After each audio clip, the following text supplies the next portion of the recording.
Hey there and welcome. In today's video, I'm going to walk you through how to create a powerful zip code-based heat map in Microsoft Power BI, even if you're a complete beginner. By the end of this tutorial, you'll be able to visualize your data geographically, spot trends at a glance, and add depth to your reports that will really impress your audience. Let's dive right in so you can turn raw numbers into an interactive visual story. First things first, open up Power BI. If you've got it installed, go ahead and launch the program now. If you're totally new, don't worry, Power BI's interface is very user-friendly and you'll get comfortable as we go along. Once you're in, make sure you're in your report canvas, where you can add visuals and start building your dashboard. Now let's set up our map. Look over at the Visuals pane on the right-hand side and find the Azure Map visual. You might see a few different map options, but we're going to focus on the Azure Map because it's especially handy for plotting things like zip codes, cities, or even custom regions. Simply click on Azure Map. It'll pop onto your canvas and you can resize or move it wherever you like. This visual is incredibly powerful because it brings your location data to life, kind of like looking at a weather map and spotting where the action is happening. With your map added, it's time to feed it some data. Over on the right, find the location well for your Azure Map, here, where you want to drag your column that contains the zip codes. Think of the location as the address label for Power BI. It tells your map where asterisk to plot everything. Drag your zip code field into this section.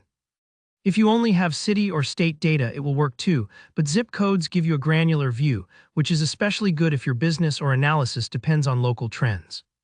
Now let's make the map more meaningful by using a legend. Find the legend section inside the Visuals data fields. Here you'll want to add your customers field. What this does is group or color code the pins on your map by different customer types, segments, or categories, whatever your customers field represents. For example, if you're tracking bronze, silver, and gold customers, each group will get its own color. It's a really effective way to quickly spot patterns, such as whether all your VIPs are clustered in a certain area, or if there's untapped potential in another zip code. To go even deeper, we can layer additional information using tooltips. Find the tooltips area for your map visual. This is where you can drag in metrics that you want to display when someone rolls their mouse over a specific point. For this example, drag in both the sum of sales amount and the number of transactions. What happens is, every time you hover your mouse over a spot on the map, Power BI will pop up a little box showing you, for that zip code, exactly how much sales you made and how many transactions occurred. It's like having a pop-up summary that brings raw data to your fingertips. Now, here's the fun part. Take your mouse and try hovering over different zip codes on your map. You'll see those pop-ups we just set up. This step can be kind of magical the first time you try it.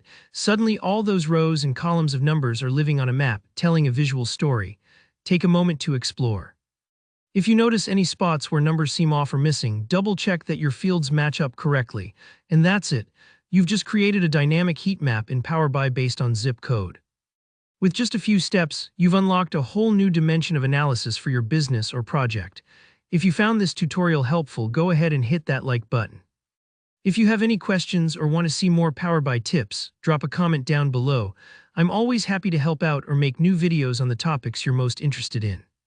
And don't forget to subscribe so you never miss an update. Thanks for watching, and I'll see you in the next video.